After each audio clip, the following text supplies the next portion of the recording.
Bom, dados os nossos avisos, vamos fazer a nossa prece, depois passar para o nosso irmão Roberto, que vai falar sobre o Setembro Amarelo, né? Mês aí de valorização da vida. Nesse momento, agradecemos por essa oportunidade de estarmos aqui reunidos mais uma noite.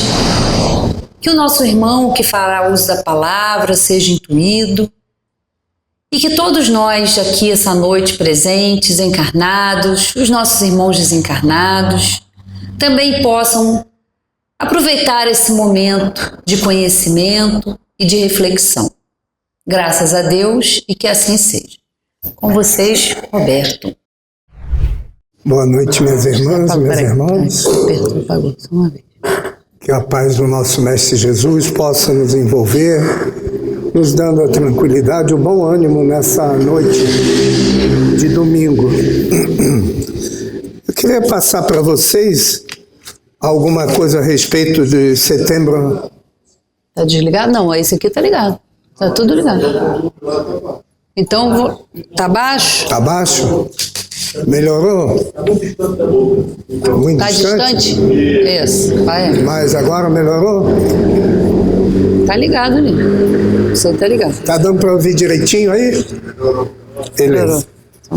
Então eu queria, inicialmente, para a gente entrar nesse assunto, colocar para vocês que a nossa encarnação, assim como a gente tem conhecimento através do estudo da doutrina espírita, é um processo bastante delicado e um processo que leva algum tempo, né? Cada vez que a gente vai reencarnar, a gente vem com um propósito, mas tem também um objetivo, que é que a nossa encarnação seja uma oportunidade para dar certo.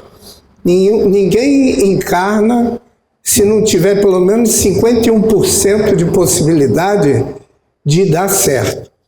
Ninguém encarna para ter problema ou encarna para ter dificuldades, não. Nós encarnamos para dar certo. E é uma coisa que é muito bem preparada. É um processo que exige tanto uma preparação daqueles que vão receber o Espírito como filho ou filha, né? Assim como a preparação daquele ou daquele espírito que vai reencarnar com organismo físico feminino ou masculino. E tudo isso é muito bem preparado e tem toda uma equipe que prepara o ambiente, o encontro dos pais antes do reencarne, para que haja uma sintonia. Muitas vezes a gente reencarna dentro da família espiritual, então a gente já é amigo, a gente já se conhece, né? Então é um reencontro que é uma coisa um pouquinho mais tranquila, mas muitas vezes a gente reencarna com o objetivo de encontrar com pessoas com quem a gente teve algum problema no passado. E dentro desse trabalho da reencarnação, existem também possibilidades de mãe e pai, ou um dos dois, ou o casal, serem preparados para receberem seres que precisam de ajuda, precisam de uma dedicação especial, seres que vêm com problemas que têm que ser resolvidos de uma maneira que dê um resultado positivo. Então, todo esse processo, ele funciona sempre com uma assessoria grande, tanto do mundo espiritual, como aqueles que reencarnam e fazem a família carnal e vão ajudar, né? Parentes mais próximos, às vezes amigos, às vezes pessoas que vão se encontrar num determinado momento da sua existência, A coisa é muito complexa, mas funciona bem. Às vezes a gente pensa assim, mas como é possível que um ser vai reencarnar e vai encontrar com outro e vão formar uma família, né? Isso aí é muito complicado, né? Eu posso dizer, dar exemplo, por exemplo, na minha família, os meus avós maternos, a avó, ela veio da antiga Tchecoslováquia como dama de companhia da irmã, de navio, que foi antes da Segunda Guerra Mundial, veio de navio e o navio iria até a Argentina e na volta ela deveria voltar para a terra dela, deixar aqui a irmã com criança pequena, e nesse meio tempo ela ficou hospedada numa pensão em Niterói e conheceu o meu avô, que nunca tinham se visto. Quer dizer, a gente vê que é possível esse encontro, né? Mas, claro, que isso aí é um trabalho que o mundo espiritual colabora, as próprias pessoas recebem a sugestão de ir para determinados lugares, fazer determinadas atividades para se encontrarem. Então vocês veem que nada é impossível para Deus, como a gente diz, né? A divindade, ela está na forma daqueles assessores dos nossos irmãos do mundo espiritual, que tem o encargo de fazer uma atividade para que as coisas funcionem bem. Mas tem aí um fator que nos distingue dos outros seres que vivem no planeta Terra, né? Em biologia a gente diz de animais irracionais e animais racionais.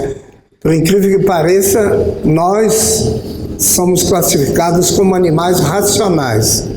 Mas, na verdade, a grande diferença que existe entre nós e aqueles seres que são chamados de irracionais é o livre-arbítrio. É uma possibilidade que a divindade nos oferece de nós decidirmos o que nós queremos fazer.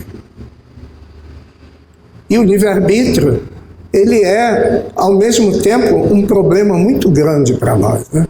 Basta a gente saber, assim, no dia a dia, se a gente for pensar, né, se a gente decide alguma coisa num determinado momento, se a gente está também preparado para as consequências daquilo que a gente decide. E as consequências é que são o grande problema, a grande dificuldade da gente lidar com o livre-arbítrio, né?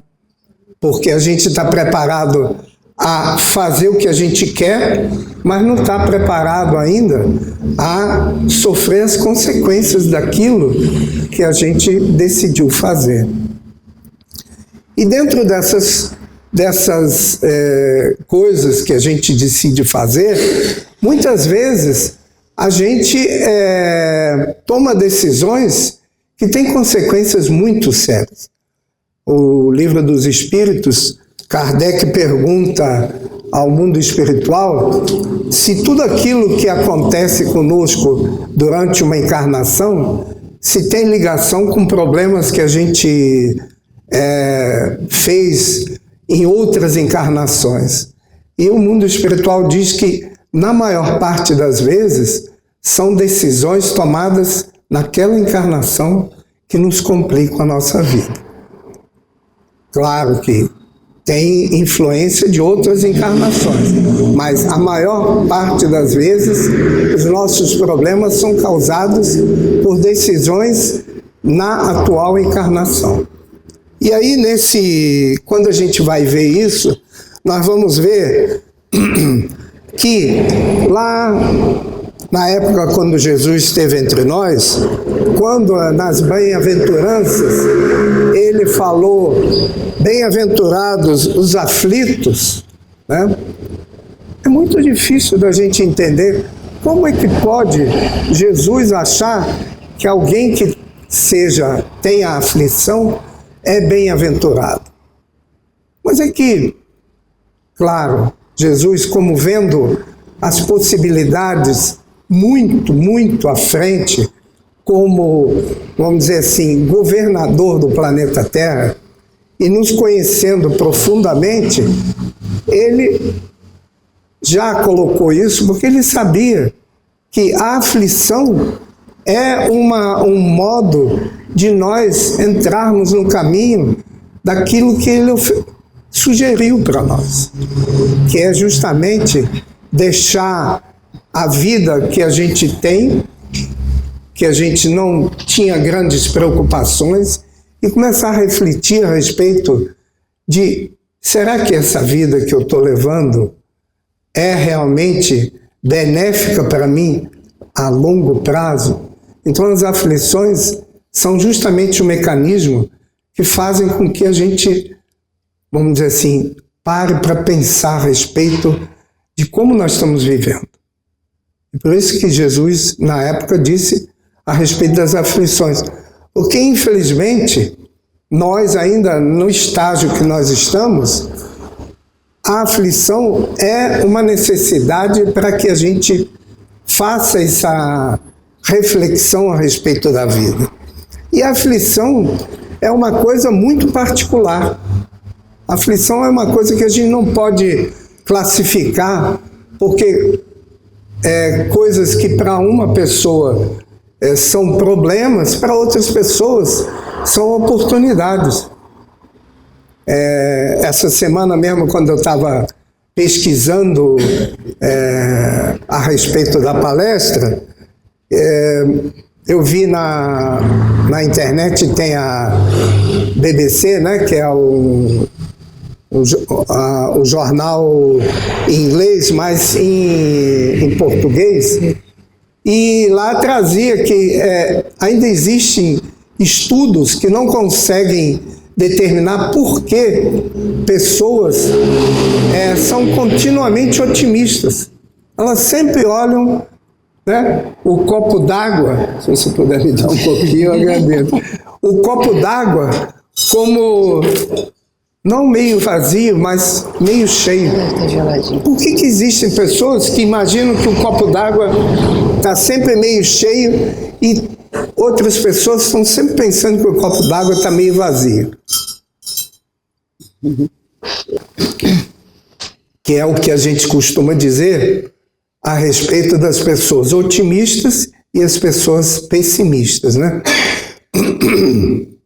Então, a gente vai verificar que, do mesmo modo como existem essas pessoas otimistas, que veem as coisas sempre pelo aspecto positivo, existem pessoas que só olham para o aspecto negativo de tudo que acontece.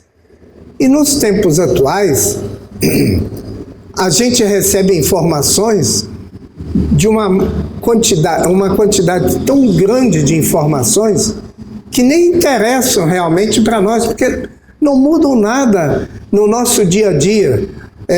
No outro dia eu estava conversando com um companheiro, nós estudamos junto no ginásio, quer dizer, faz algum tempo, aí naquela época só existia a Rádio Friburgo, e a Rádio Friburgo, ela transmitia para Nova Friburgo e para o mundo, eles diziam isso. E as notícias a gente recebia bem fresquinhas. Se acontecesse uma coisa no Japão, devia ser uma semana, 10 dias depois de acontecer lá, a gente ouvia a notícia na Rádio Friburgo. Hoje a gente acompanha ao vivo alguma coisa acontecendo no Japão. Na verdade, o que interessa isso para nós? A nossa realidade aqui do Brasil, o que interessa é o que está acontecendo no Japão, né? Mas a gente recebe. E essa quantidade de informações, vamos dizer assim, inúteis, elas só fazem com que a gente acumule ansiedade.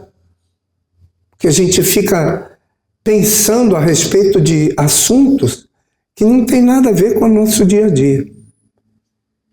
E isso sobrecarrega a gente. mesmo que a gente consiga dormir uma noite de sono, e diz a ciência que o sono é importante porque aí o cérebro ele descarta 80% ou 90% das coisas que impressionam ele durante o dia, né? Porque a gente tem 5 entradas de impressões para o nosso cérebro, né? Que são os 5 sentidos que a gente tem.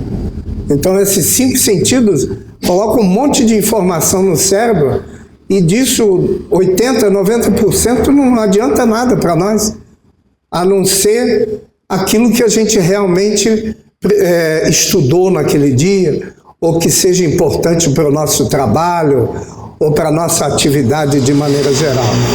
E essa quantidade de informações, infelizmente, a gente também tem a tendência de buscar informações que não são positivas. Informações que vão sobrecarregar a nossa parte emocional. Eu estava estudando durante a semana e aí a gente vê, alguém falou, durante a semana, é nova ainda, uma pessoa se suicidou num local aqui em Friburgo que ultimamente tem sido muito usado para essa ação infeliz, né? Durante essa semana. E no final de semana, na sexta-feira, alguém falou, eu recebi a notícia dessa e ainda teve um outro caso em Olaria. Eu falei, caramba. Então a gente vê que essa sobrecarga de emoções, ela mexe com as pessoas. E a ciência até hoje não conseguiu encontrar uma explicação por que as pessoas se suicidam. Mas uma das coisas importantíssimas e que eu queria ler para vocês porque a gente encontra, falando a respeito do suicídio, já no Evangelho segundo o Espiritismo, né? Bem-aventurados os aflitos, como eu falei, o item 14, que fala suicídio e a loucura. E no Livro dos Espíritos, a questão 957 também fala a respeito do suicídio, falando a respeito das consequências. Mas isso aí, cada um pode ler para se aprofundar nesse tema. Mas eu gostaria de ler que, para além das questões dogmáticas, o Espiritismo nos convida a olhar o suicídio despido de preconceitos, para quem eu considero uma possibilidade tanto quanto para as consequências do ato consumado. É a tentativa ou realmente o ato de conseguir se suicidar. Na verdade, é preciso iniciar essa conversa conectando-se com a compaixão e o acolhimento que existem em nós. Então, a gente vai ouvir e refletir a respeito desse tema, sempre tendo em mente o segundo mandamento que Jesus deixou para nós, que é amar o próximo como a si mesmo. Independente de qualquer coisa, é importantíssimo que a gente abra o nosso coração para vibrar amor para todos aqueles que porventura se suicidem, aqueles que já estão no mundo espiritual, que sofrem bastante, e também para aqueles que tentam o suicídio. O importante é a gente saber que o suicídio, nos tempos atuais, não é um problema simples, não. Ele já está a nível de uma pandemia, porque é uma quantidade muito grande. Para vocês terem ideia, suicídio... E por que a gente está falando assim bem claramente a respeito do suicídio? Porque todos aqueles estudos, tanto da parte psiquiátrica, psicológica, ou estudos sociais, dizem que esse é um tema que a gente tem que falar a respeito. É necessário que se fale para desmistificar, para aquelas pessoas, aqueles seres que porventura estejam numa situação crítica, que eles percebam que é uma coisa natural se falar a respeito disso. Não se deve ter nenhum tipo de preconceito com relação ao suicídio, a falar a respeito. Antigamente se achava, não, quanto menos falar, melhor, porque senão desperta a ideia do suicídio. Não é assim. O importante é falar realmente a respeito para que as pessoas se abram a pedir ajuda. Porque, na verdade, a gente vai verificar que as 16 mil pessoas que cometeram suicídio no ano passado no Brasil, ou seja, mais ou menos 700 mil pessoas no mundo todo, elas não cometeram suicídio porque elas queriam morrer. Elas cometeram suicídio, elas se suicidaram porque elas achavam que assim elas se livrariam do sofrimento, da aflição que eles estavam sentindo. E aí a gente, como estudioso da doutrina espírita, a gente conhecendo a doutrina espírita, a gente sabe que, infelizmente, para essas pessoas, isso não muda em nada, porque nós somos seres imortais. O organismo físico sendo destruído não vai mudar nada em nós. Na verdade, em muitos casos, vai piorar. Muitas vezes a pessoa, naquela situação de desespero na família, pensa assim, não tem outro jeito, eu vou partir, porque aí a família vai ficar livre para fazer o que quiser. Mas o problema todo é ainda pior, porque além do suicida afetar ele mesmo, ele vai afetar mais ou menos, pelas estatísticas, 10 pessoas que convivem com ele. Tanto da família, como amigos, como pessoas que trabalham ou trabalhavam com essa pessoa. Então a gente vê que o problema é muito mais sério do que a gente acha, que simplesmente é a partida daquela pessoa que está passando por aquela dificuldade. Isso aí são estudos que existem e diz que o suicídio é a causa de cerca de 0,5% das mortes em cada ano. E a situação ainda mais complicada, que esses estudos, as estatísticas, elas não conseguem detectar aqueles casos que o suicídio ele não é realmente comunicado, declarado, né? Porque muitas vezes a pessoa chega para ser atendido no hospital e quem leva ou quem atende diz que foi um acidente, que foi algum problema de natureza acidental, para que haja o atendimento e principalmente para que não haja aquele preconceito que a gente ainda costuma ter muito grande, né? Aí a gente vai ver que a doutrina espírita, através da possibilidade do Evangelho segundo o Espiritismo, vai trazer que as desilusões, medo da vida, melancolia, depressão, estão entre as problemáticas que levam ao pensamento suicida. A ideia materialista de que tudo se acaba com a morte abre caminho para que o ser humano acredite que pode dar fim ao seu próprio sofrimento. Pesquisas apontam que, na verdade, O suicida não quer morrer, ele quer parar de sofrer. Porém, com o pensamento de que o espírito é imortal, o suicida apenas inicia uma nova etapa de sofrimento. E aí a gente vai ver que o impacto, então, do suicida afeta, eu falei 10, mas são 23 pessoas que são afetadas por causa das, quer dizer, é uma estatística, né, por causa do suicídio. Então, na visão da ciência,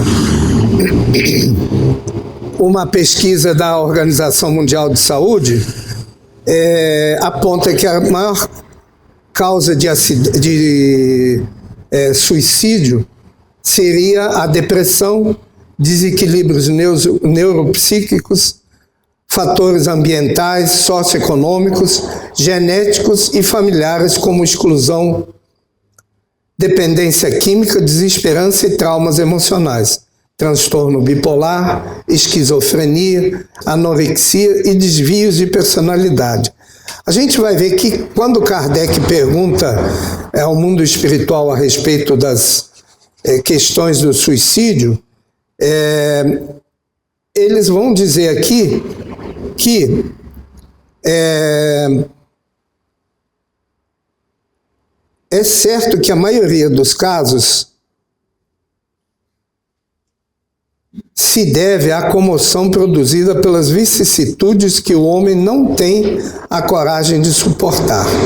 Ora, encarando as coisas desse mundo de maneira porque o Espiritismo faz com que ele as considera. O homem recebe com indiferença, mesmo com alegria, os reveses e as decepções que houveram desesperado noutras circunstâncias. Na verdade, o mundo espiritual fala a respeito da possibilidade de nós olharmos os problemas que nós temos no nosso dia a dia como uma oportunidade, né, de aprendizado. E o aprendizado, ele é constante. Por isso, a questão da aflição que Jesus colocou para nós como bem-aventurança, né? Porque os nossos problemas do dia a dia, se encarados da maneira como a gente aprende com a doutrina espírita, a gente vai ver que são oportunidades que surgem para que a gente possa fazer o quê? Fazer uma aferição se nós estamos conseguindo entender como é a vida no planeta Terra. Porque a vida no planeta Terra é uma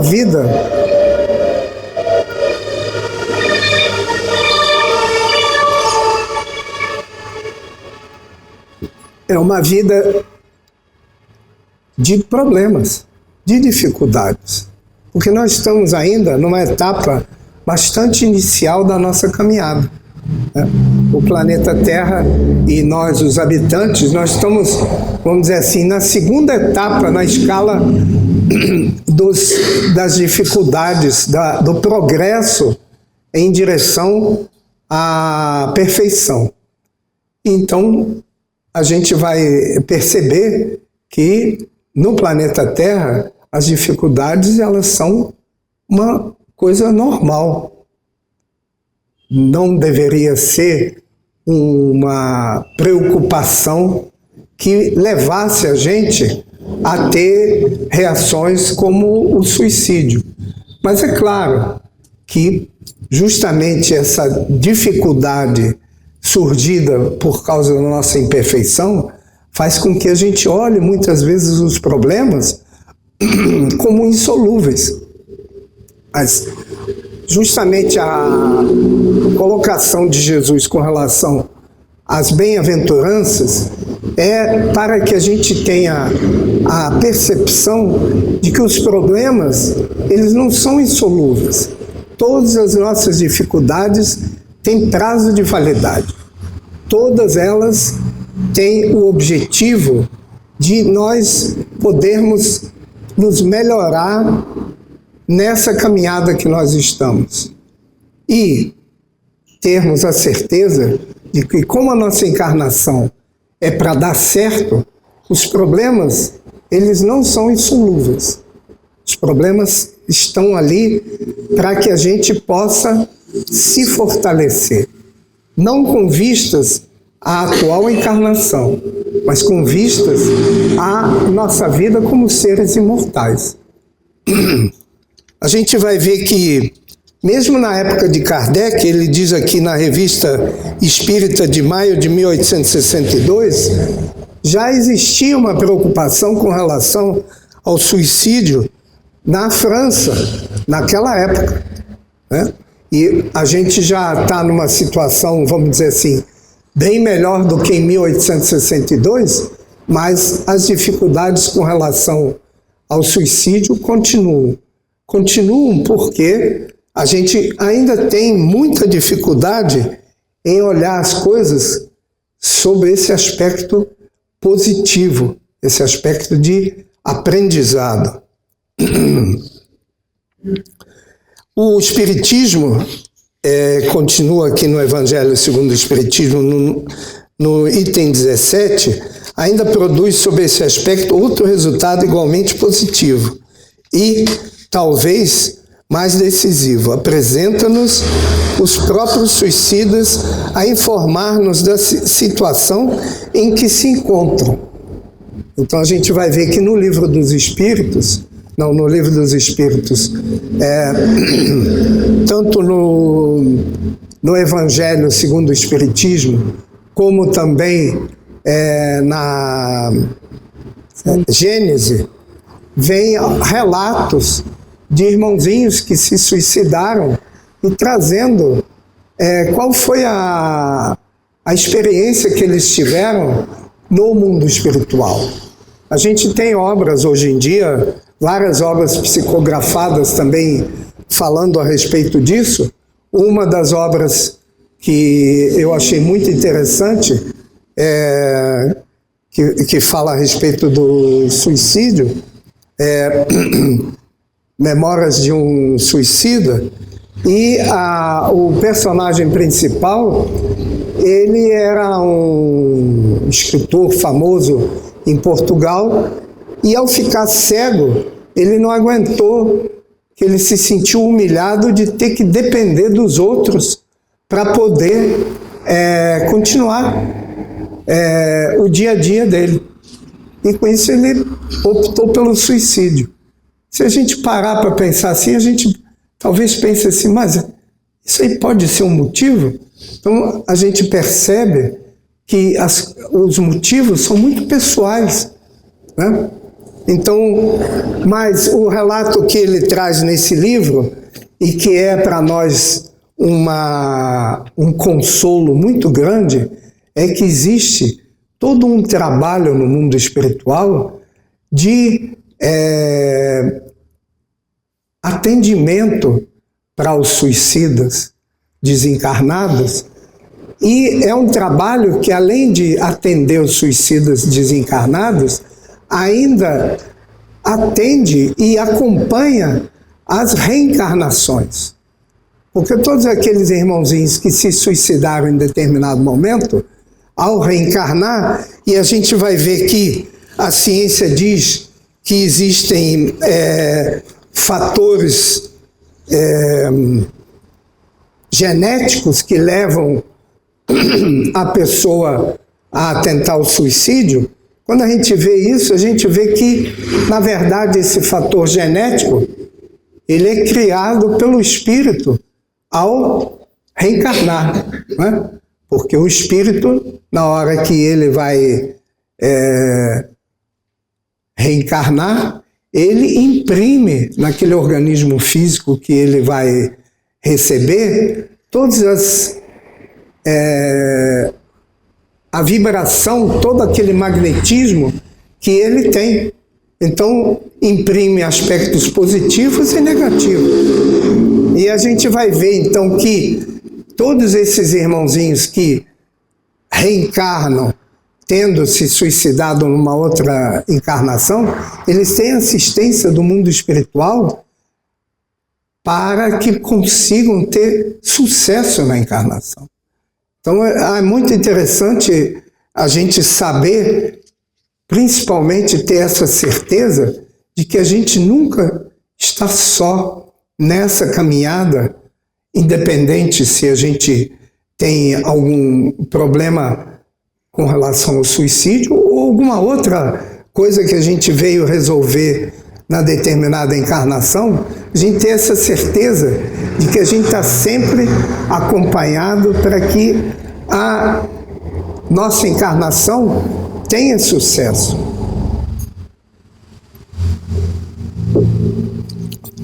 Depois eu queria trazer para vocês que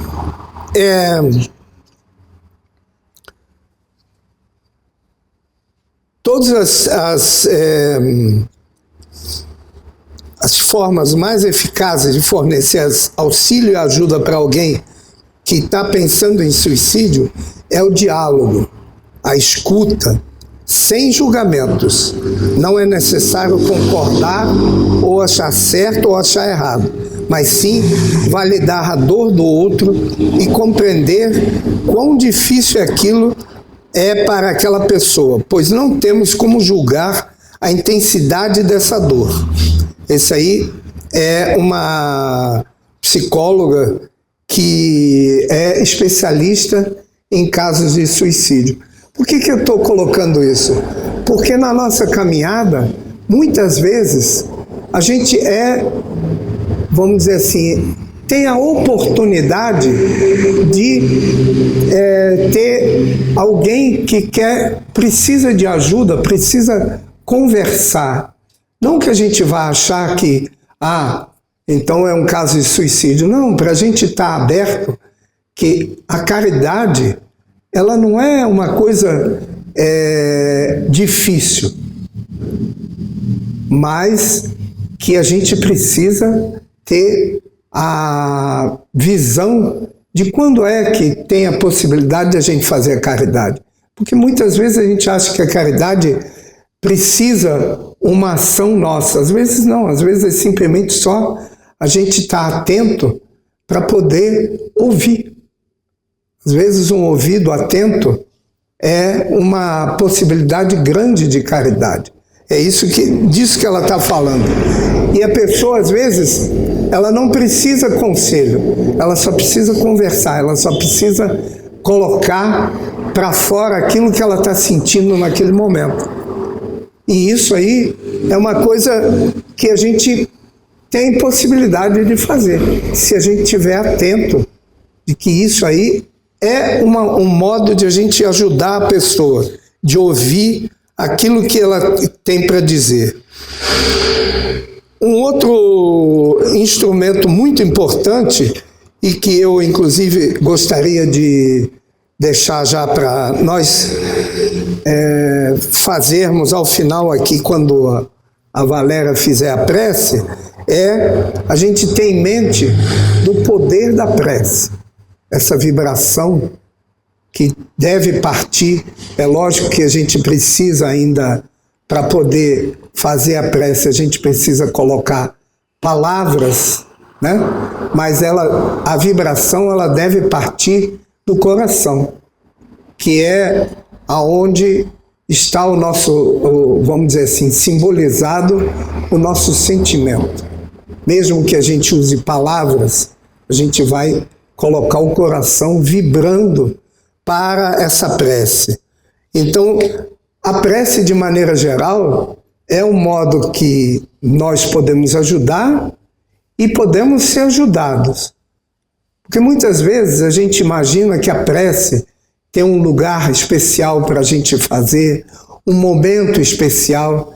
E, na verdade, a prece tem o objetivo de a gente elevar o nosso pensamento de tal maneira que a gente tenha possibilidade de receber a ajuda daqueles que querem nos ajudar. E essa conexão com a divindade, ela vai fazer com que a gente receba essa ajuda. A gente vai estar num estado vibratório mais elevado e vamos estar automaticamente abertos para receber essa ajuda. Por isso a prece, ela não tem um momento, um horário, não. A prece deveria ser alguma coisa que a gente faz como hábito. Mas hábito parece que é um negócio sem refletir, não. Não é a mesma coisa como às vezes a gente vê, né, aquele hábito antigo de rezar o terço, que fica passando as contas assim, fica falando, mas não está com a mente naquele momento voltado para aquele ato. Não, a prece deveria ser alguma coisa de hábito, no sentido de que toda vez que a gente sentir que vai se desequilibrar ou presenciar alguma coisa desagradável, em vez da gente se deixar envolver pelo episódio, a gente fazer uma prece para que a gente possa ficar tranquilo, olhar para os problemas com tranquilidade, para poder ficar, não é isento de ser atingido, mas de que a gente possa perceber aquele momento como uma oportunidade de ajuda também. Então a gente vai ver que a prece individual, mas também a prece coletiva, como a gente faz aqui, né? Ao iniciar o nosso encontro.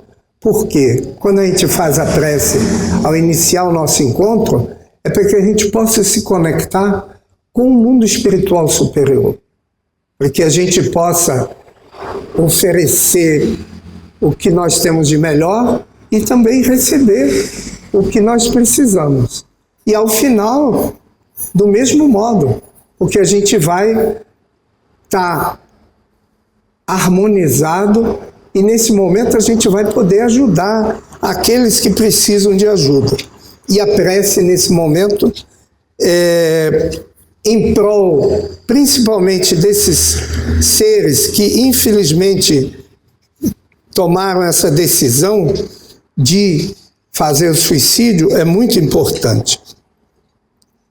Depois a gente vai ver que a visão espírita sobre o suicídio. A doutrina espírita mostra o suicida como um irmão nosso que se enganou gravemente, tornando-se por isso credor da nossa compreensão e carinho. O conhecimento espírita é um poderoso antídoto para o suicídio, pois explica que todos os nossos problemas são passageiros e breves, se considerarmos a vida espiritual, que é infinita. As dificuldades de hoje são resultado da nossa própria consulta. Será sempre possível, através da oração, obter a ajuda dos amigos espirituais para a superação das nossas dificuldades. Então a gente vai ver que a prece, ela sempre vai ser uma espécie de antídoto para todos os nossos problemas. Depois a gente vai ver que em termos de pesquisa material, os pesquisadores procuram responder o que leva o ser humano a desesperar, a desrespeitar o seu instinto de autopreservação. Porque se a gente for imaginar direitinho, nós temos um instinto de autopreservação muito grande, que tem justamente o objetivo de nos manter vivos a todos os momentos. Tanto é que muitas vezes a gente vê seres com alguma doença muito grave e que lutam com todas as forças para se manterem vivos. E a gente vai ver que essa força que a gente tem, ela é sobreposta né? Ela é combatida quando a gente, por algum problema muito grave, acaba conseguindo superar esse instinto de sobrevivência e se suicida. Uma coisa muito importante também que a gente tem que levar em consideração é que dentro da nossa sociedade atual, uma missão importantíssima que nós recebemos é de receber filhos, ou filhas, ou netos, ou sobrinhos, enfim, seres que reencarnam com um objetivo que a gente desconhece. Mas a parte importante dessa nossa missão é dar a eles uma estrutura que permita que eles se tornem adultos equilibrados.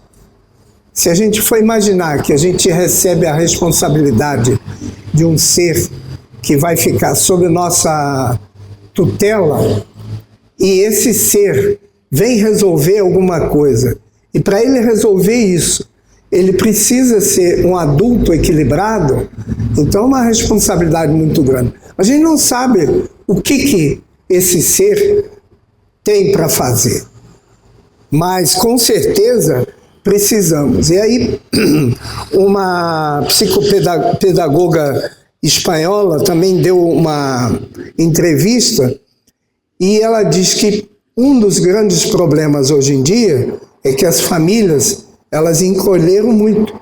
Então, normalmente, as famílias hoje em dia têm um filho ou 2 filhos. Então, essas crianças, esses jovens, eles vivem muito acompanhados de adultos. E os adultos, eles têm a tendência de superproteger esses seres que precisam, como era, vamos dizer assim, ela coloca que antigamente as famílias eram grandes, muitas crianças, então tinha disputa de território, tinha discussões e tal, e a colocação dela é que essas crianças se tornavam adultos mais bem preparados para a vida social, porque eles já treinavam durante o crescimento, durante o desenvolvimento, já treinavam entre si todos aqueles problemas que eles teriam quando fossem adultos. Ao passo que hoje em dia, com crianças convivendo com adultos que têm a visão de que a criança precisa ser protegida, eles com isso impedem que a criança desenvolva esses mecanismos que favorecem depois a vida em sociedade.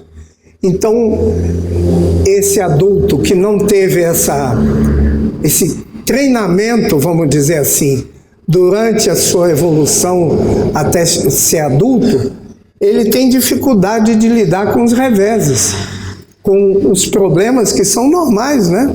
No dia a dia, na nossa sociedade, de negativas, de frustrações, de problemas que não têm solução, pelo menos não assim como a gente acha que seria o ideal, a solução, e não aprenderam a se fortalecer para não desistir ou se sentir desestimulados no primeiro revés que tem, né? Tem, inclusive, um exemplo muito grande que se diz que foi do Thomas Edison, né? Que inventou a lâmpada de incandescente, que ele, depois de 100 vezes ter tentado, alguém falou com ele assim: você não vai desistir, porque você já tentou 100 vezes. Acho que era 1000.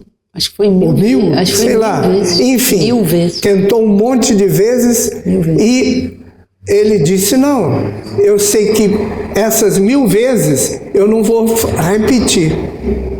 Então, ele encarava o revés como um aprendizado, né?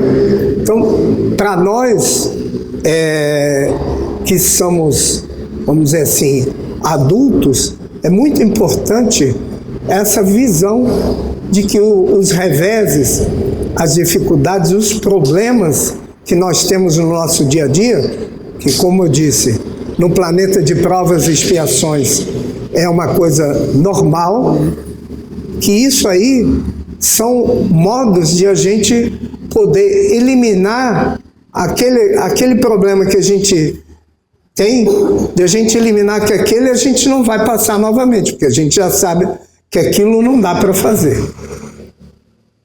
E com isso, a gente poder superar o que acontece muito da frustração quando a gente não consegue, não tem êxito naquilo que a gente gostaria de fazer. Então a gente vai ver que a nossa caminhada como reencarnados no planeta Terra é uma caminhada de aprendizado constante. Independe de que idade a gente tenha, que condição que a gente tenha, nós deveríamos sempre olhar tudo o que nos acontece no nosso dia a dia como um aprendizado essencial para a nossa caminhada como seres imortais. As frustrações, os problemas de saúde, tudo isso a gente deve olhar com aspecto positivo. Por quê? Se a gente ficar preso ao problema, a gente não vai encontrar solução. Até, inclusive, tem uma coisa que se fala muito, diante de um problema, vamos dormir uma noite que vamos encontrar a solução do problema. Quer dizer, a gente vai se desligar momentaneamente de ficar visualizando o problema e vamos ter a possibilidade de encontrar a solução para aquilo que a gente precisa. E se o problema não tem solução naquele momento, também não existe sentido de a gente ficar tentando contrariar as coisas. Nós temos a certeza de que muitas coisas que nos acontecem são inevitáveis. Então nós temos que, dentro daquela situação inevitável, entender que aquilo faz parte do nosso aprendizado. E como eu disse no início, todas essas questões têm prazo de validade. Não é alguma coisa que vai durar para sempre. Em algum momento, aquilo vai ser solucionado e nós vamos prosseguir na nossa caminhada. Eu gostaria, então, mais uma vez, de convidar vocês, ao final, junto com a nossa prece que a Valéria vai fazer, de nós, então, vibrarmos por esses irmãozinhos que, porventura, tiveram a infelicidade de optar por esse caminho, que a gente tivesse a certeza de que ninguém está relegado ao sofrimento eterno. Se assim fosse, Deus não seria infinitamente misericordioso, nem infinitamente justo. Portanto, não poderia ser Deus. Assim, o sofrimento do suicida, mesmo o sofrimento do suicida, tem a duração necessária ao tempo para o seu arrependimento e seu reequilíbrio. Muita paz para nós todos.